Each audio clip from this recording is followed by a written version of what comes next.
Feliz sábado, irmãos. Dispenso aqui nossos queridos. É um prazer, uma honra poder estar mais uma vez compartilhando a palavra de Deus. Gostaria de apresentar aqui, o Carlos já deu as boas-vindas, mas gostaria de apresentar aqui a vocês o meu irmão, que é o Lucas. Levanta a mão aí, Lucas. O Lucas, ele está morando aqui já comigo já faz aí uns 3 meses e pouquinho. Está trabalhando na mesma empresa que eu. Veio embora para cá também. É líder de desbravadores também. Ele estava, por esses dias, ele estava rodando aí, conhecendo as igrejas, conhecendo os clubes por aí, né? Hoje ele está aqui com a gente. Então, esse é o Lucas. Irmãos, deixa eu só fazer um... Aqui tá certo, Nando? Certinho aqui? Beleza. Então, ok. Se quiser colocar aí e jogar para mim, por favor.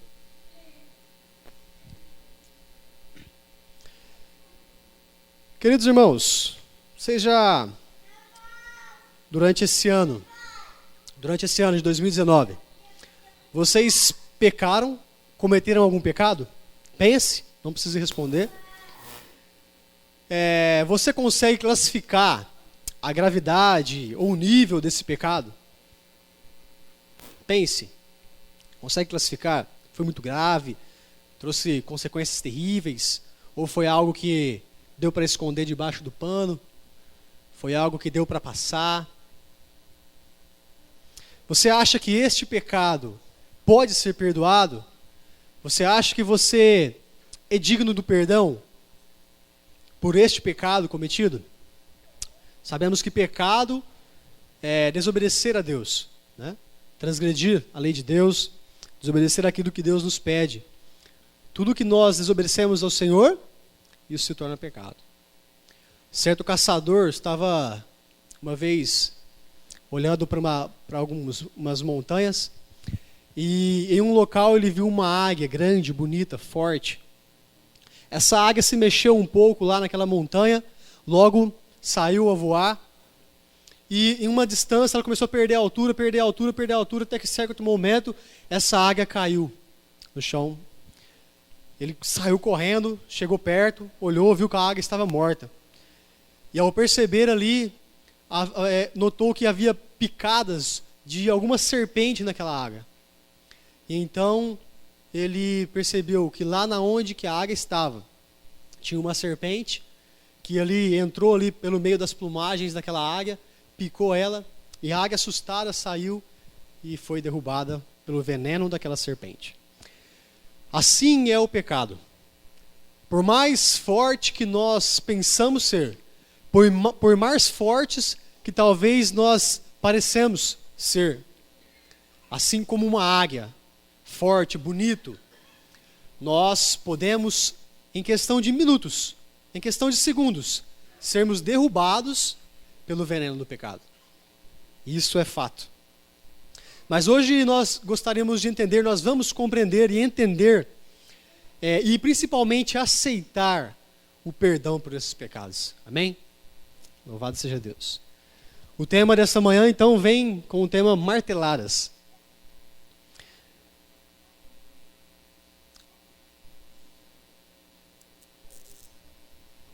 Deixa eu ver aqui. Opa, beleza. Legal, agora tá ligado. Ah, sim. A cruz. A cruz, a palavra cruz do grego, ela significa stauros, que significa estaca, cruz ou paliçada. É uma estaca fixada no chão, na época, em forma de T, ou então no formato que conhecemos, que é a cruz. Ela era um símbolo de humilhação, desprezo e maldição. O crucificado. A crucifixão, ela era um modo característico de execução romana. Mas os cidadãos romanos nunca eram crucificados. Era uma forma de punição reservada a pessoas completamente desprezadas, como os escravos, os piores criminosos e os não romanos. Tinham as mãos e pés amarrados ou pregados na cruz. Era comum açoitar as vítimas antes da crucifixão e em seguida obrigá-las a carregar a cruz ou uma de suas vigas até o local de execução. Os momentos na cruz diz a história que a morte mais lenta sobre a cruz era horrível, porque era uma morte lenta, devagar, pois as vítimas comumente resistiam por muitas horas, às vezes vários dias. A dor, a fome, a desidratação, a angústia, o desespero tomavam conta daquela pessoa naquele momento. Os animais lambiam o sangue que escorria, os insetos ficavam ali pairando sobre a face e sobre o corpo, ensanguentado e suado daquele crucificado. No livro de João, gostaria que você abrisse a sua Bíblia no livro de João, capítulo 19.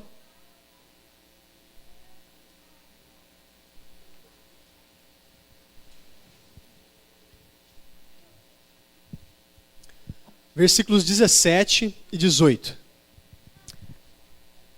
Nos diz o seguinte: tomaram eles, pois, a cruz, e ele próprio, carregando a sua cruz, saiu para o lugar chamado Calvário, onde, verso 18, onde o crucificaram, e com ele outros dois, um de cada lado, e Jesus no meio. Verso 28. Depois, vendo Jesus que tudo já estava consumado, para se cumprir, a Escritura disse: tenho sede. Estava ali um vaso cheio de vinagre. Embeberam de vinagre uma esponja e, fixando-a num caniço de isopo, lá chegaram à boca. Quando, pois, Jesus tomou o vinagre, disse: está consumado. Inclinando a cabeça, rendeu o espírito. Queridos, vocês puderam ver aqui um pouco sobre os momentos em que o crucificado passava na cruz. Puderam ver que a cruz era um dos castigos, era uma das penas de morte que eram ali executadas pelos romanos. Mas os próprios cidadãos romanos não eram crucificados. Quem era crucificado era apenas os escravos, estrangeiros, ou então aqueles que não faziam parte ali, que não eram do povo romano. No caso, Jesus não era romano, Jesus era judeu. E por fim foi condenado por blasfêmia. Ali os sacerdotes condenaram Jesus, julgaram ele, dizendo que ele se dizia ser igual a Deus, e por isso deveria ser crucificado. E então naquele momento, você conhece a história, Pilatos lava as mãos, e ali o povo pede ali a saída de um condenado, de um ladrão, e a crucifixão de Jesus, que no caso era um inocente, não havia cometido crime algum. Nós vemos então que Jesus sente sede, nós vemos que Jesus sente necessidades físicas, nós vemos que Jesus passou momentos horríveis.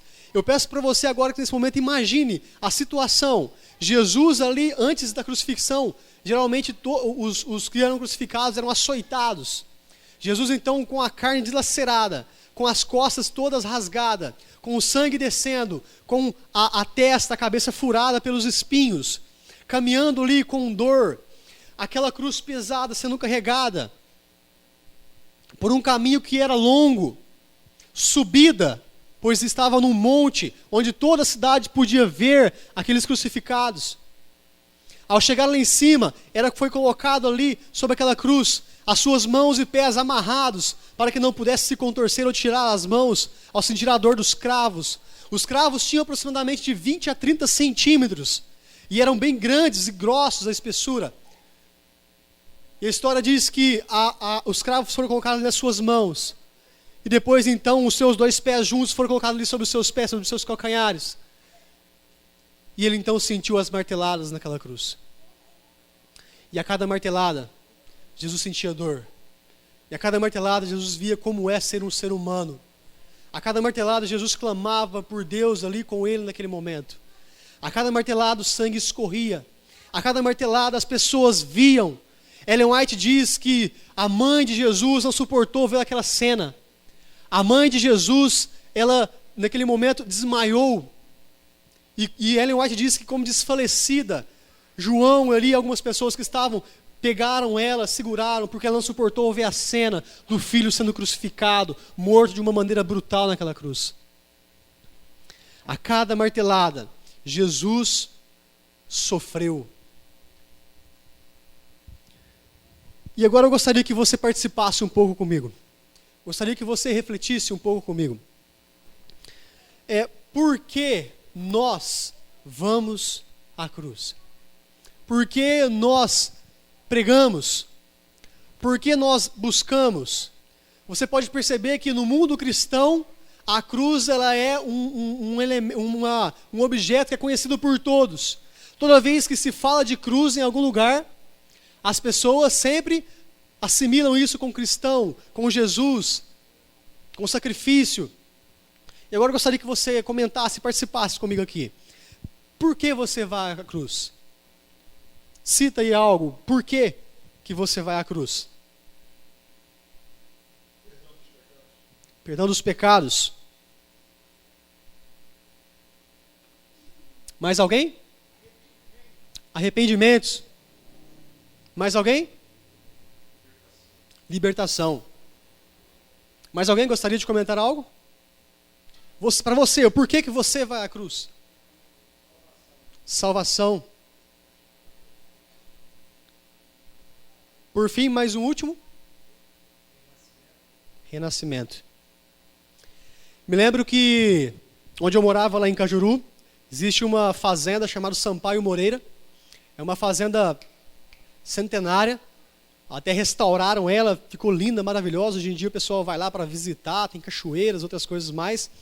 Mas quando eu era bem menino, a minha tia morou lá nessa fazenda. Então eu ia para lá com meus primos, a gente brincava, corria nos casarões velhos que tinham lá, na sede, na linha do trem que tinha. Então várias coisas bacanas que tinha lá, que a molecada gosta, né, de ficar correndo e fuçando.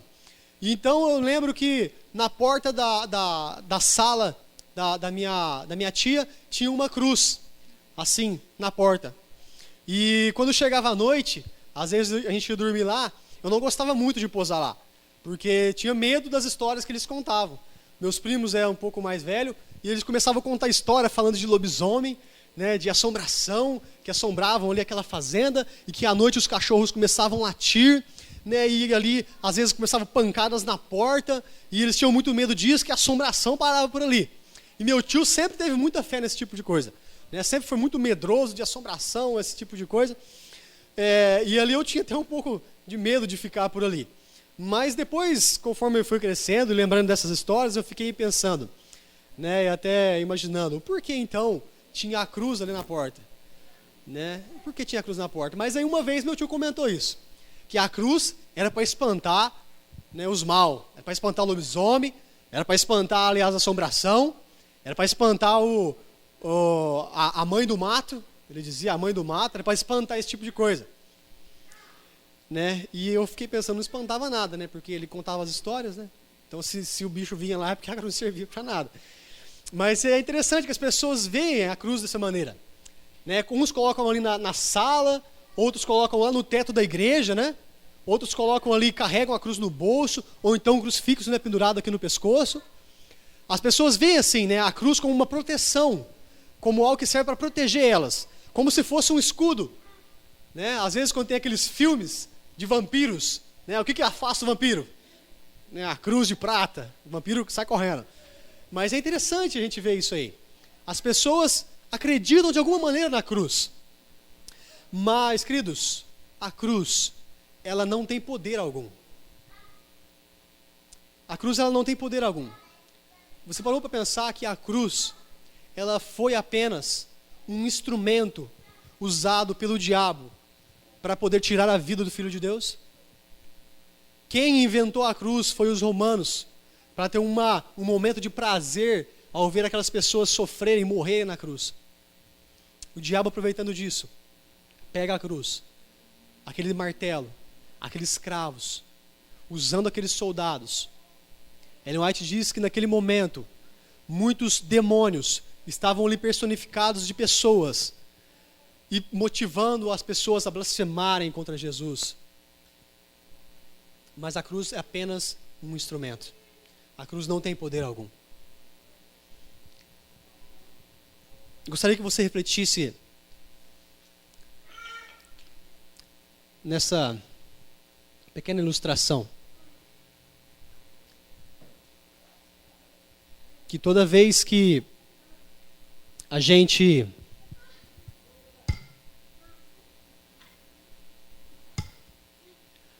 toda vez que nós mentimos,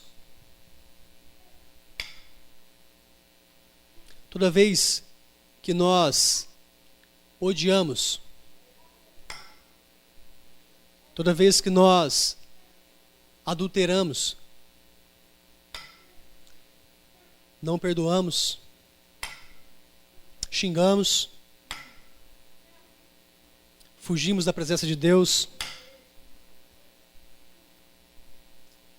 não guardamos o sábado, não devolvemos os dízimos.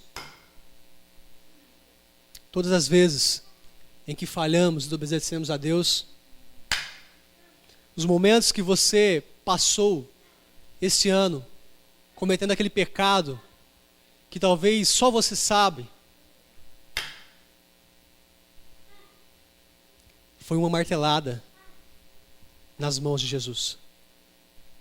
Todas as vezes que você praticou o pecado, que você desobedeceu, foi uma martelada naqueles cravos. Foi uma dor a mais que Jesus sentiu. Mas como eu disse, a cruz não tem poder algum.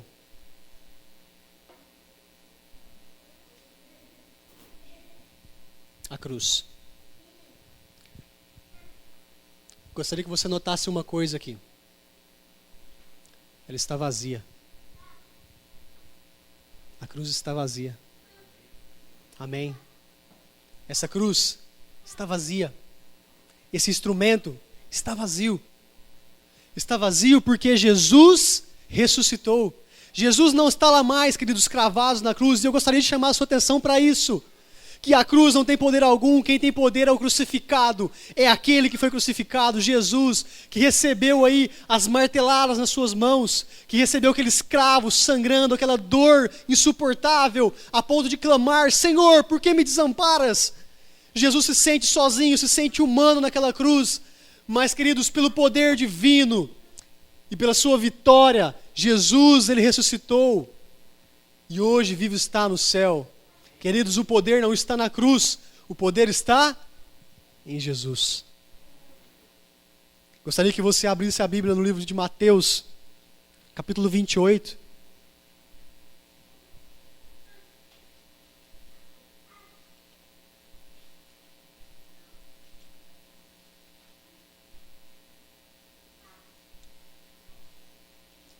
O versículo 6 tem uma grande notícia.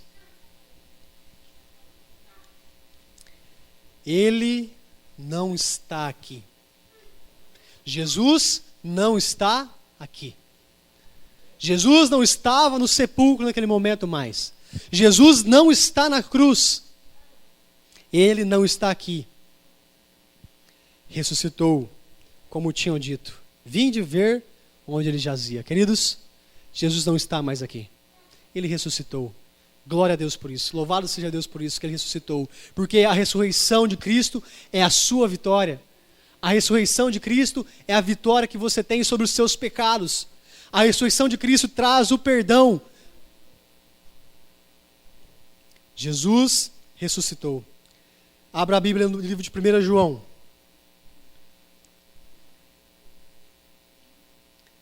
1 João, o capítulo 1. O verso 7 e o verso 9.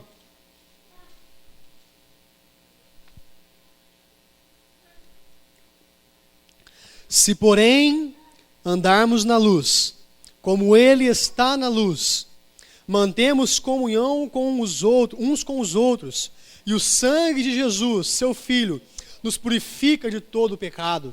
Amém? Versículo 9, se confessarmos os nossos pecados, ele é fiel e justo para nos perdoar os pecados e nos purificar de toda a injustiça. Amém? Amém. E aqui por fim, no capítulo 2, versículo 1 e 2, filhinhos meus, essas coisas vos escrevo, para que não pequeis. Se todavia alguém pecar, temos advogado junto ao Pai, Jesus Cristo justo. E ele é a propiciação pelos nossos pecados, e não somente pelos nossos próprios, mas ainda pelos do mundo inteiro. Amém, queridos?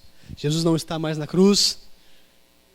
Os nossos pecados podem ser perdoados. Você tem o perdão do seu pecado. Basta você se arrepender. Basta você confessar. Lembra que no começo eu perguntei para você se você pecou esse ano?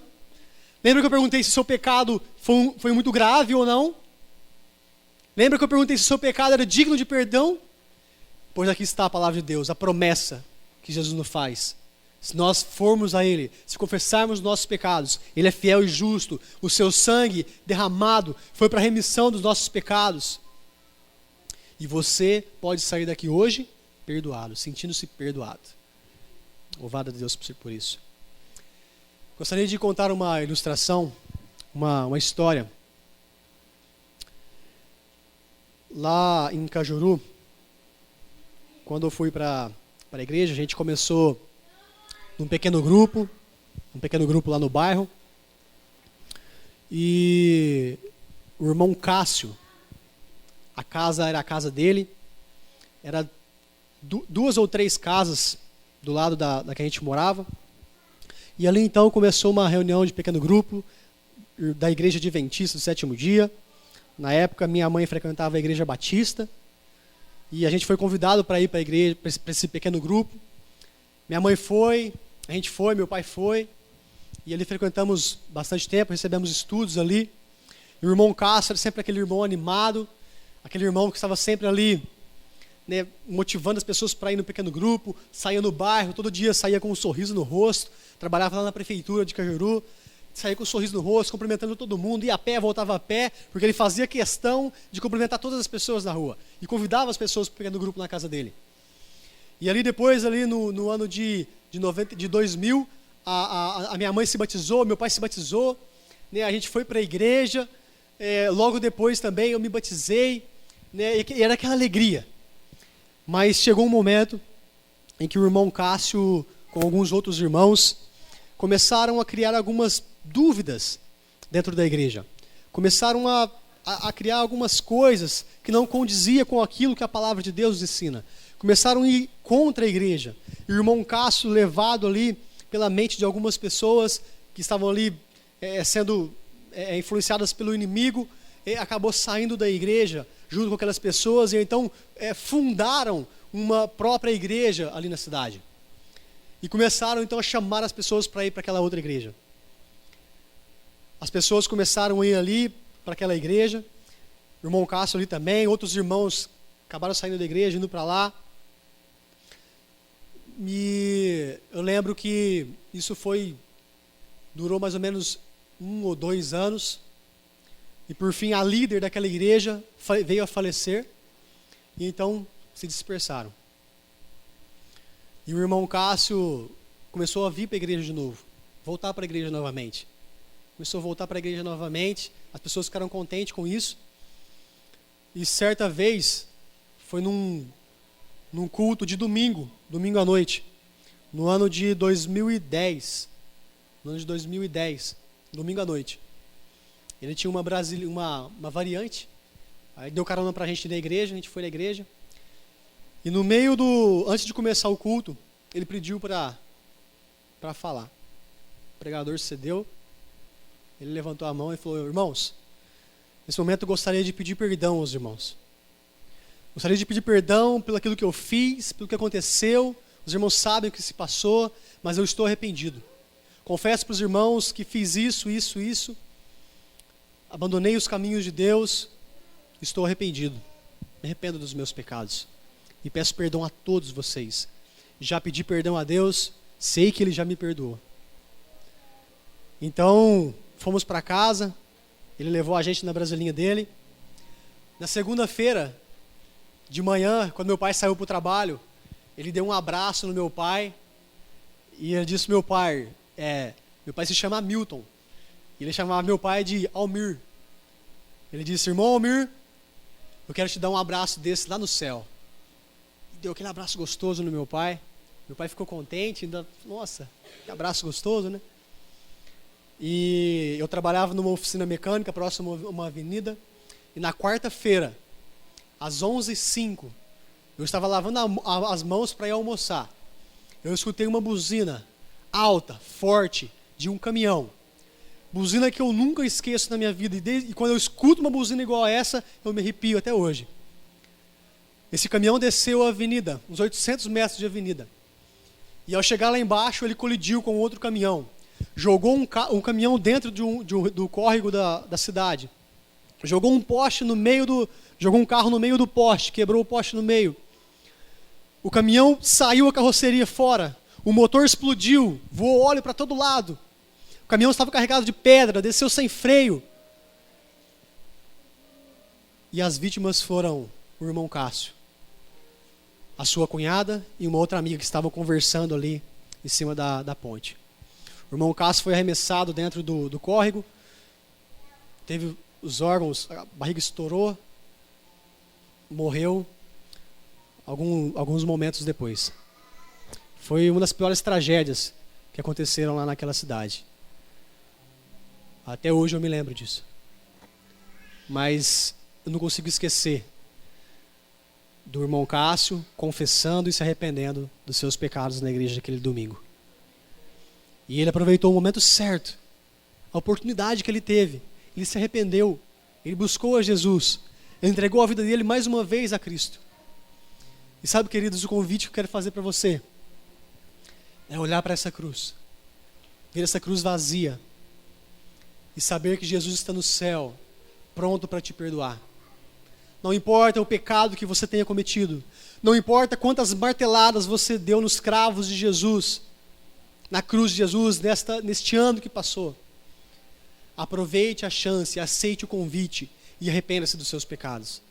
Entregue sua vida nas mãos de Cristo. Nesse momento eu vou cantar uma música. Essa música, ela fala sobre o perdão. E ao você ouvir essa música, eu peço que se manifeste de alguma maneira. Se ponha de joelhos, se ponha de pé, venha aqui à frente, mas se arrependa. Aproveite o momento dessa música para pedir perdão a Deus. Peça o perdão para Deus por você ter fugido dele esse ano. Peça perdão a Deus por você talvez ter estado num vício esse ano. Peça perdão a Deus por você talvez ter negado ele esse ano. Peça perdão a Deus. Aproveite essa chance, pois talvez pode ser a última chance que você está tendo esse ano para se arrepender dos seus pecados.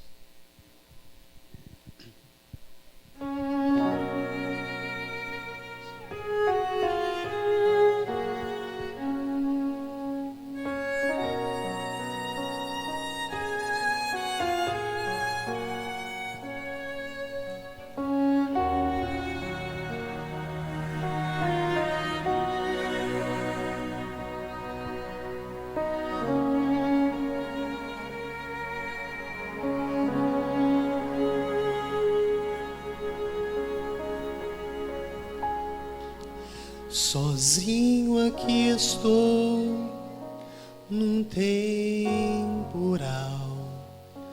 não tenho mais pra onde ir. O vento já secou as lágrimas, tentei correr e então caí. Não sei como explicar, mas venho agora te pedir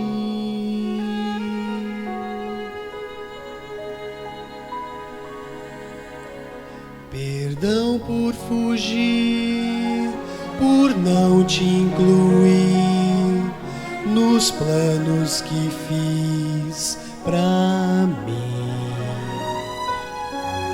Perdão por zombar, por não te escutar, tentar ser feliz sem ti. Eu quero, Senhor, ouvir tua voz, sentir teu amor, enfim. Renasce o sol que um dia brilhou em mim. Jesus quer brilhar em você novamente. Jesus te concede o perdão. Jesus espera que você hoje, nesta manhã, a partir desse momento, se entregue a Ele, confesse os seus pecados e aceite essa nova chance.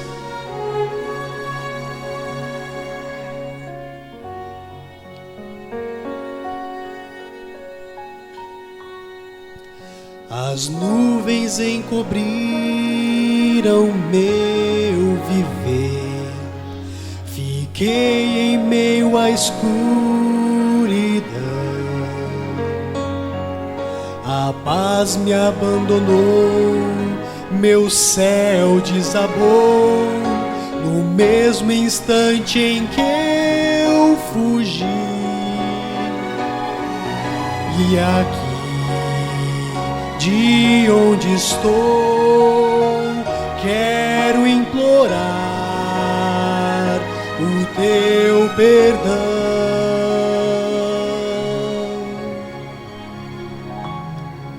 Perdão por fugir, por não te incluir nos planos que fiz pra mim. Perdão por zombar, por não te escutar, tentar ser feliz sem ti. Eu quero, Senhor, ouvir tua voz, sentir tua luz, enfim. Renasce o sol que um dia brilhou em mim.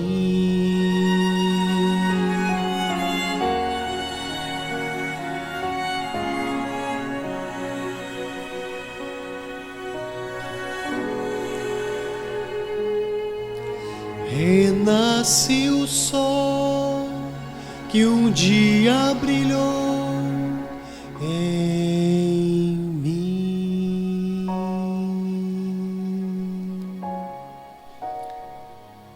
Senhor, nesse momento estamos aqui, ó Pai, com o pensamento elevado a Ti, sentindo a presença do Espírito Santo e prontos a receber este perdão. Senhor, erramos durante esse ano, falhamos muitas vezes, por vezes demos várias marteladas naqueles cravos, mas Deus, nos perdoe. Por favor, ó Pai, ajude-nos a aproveitar esta chance. Lava-nos com o Teu sangue, ó Deus, sangue purificador, sangue que transforma, que dá vida. Santíssimo Pai, nós sairemos da Tua casa nesta manhã, cada um vai aqui para o seu lar, mas não sabemos o que nos aguarda daqui para frente. Não sabemos, ó Pai, quanto tempo mais vamos respirar. Mas de uma coisa sabemos, que o Senhor é nosso Redentor, e Tu vives, ó Pai, aí no céu. E o Senhor está pronto para nos encontrar nas mansões celestiais.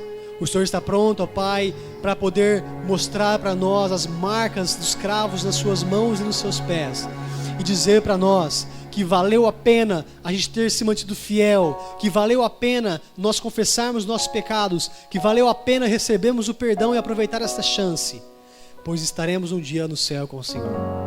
Obrigado, Santo Deus, conceda-nos um dia abençoado. Em nome de Jesus, pedimos e agradecemos. Amém, Senhor.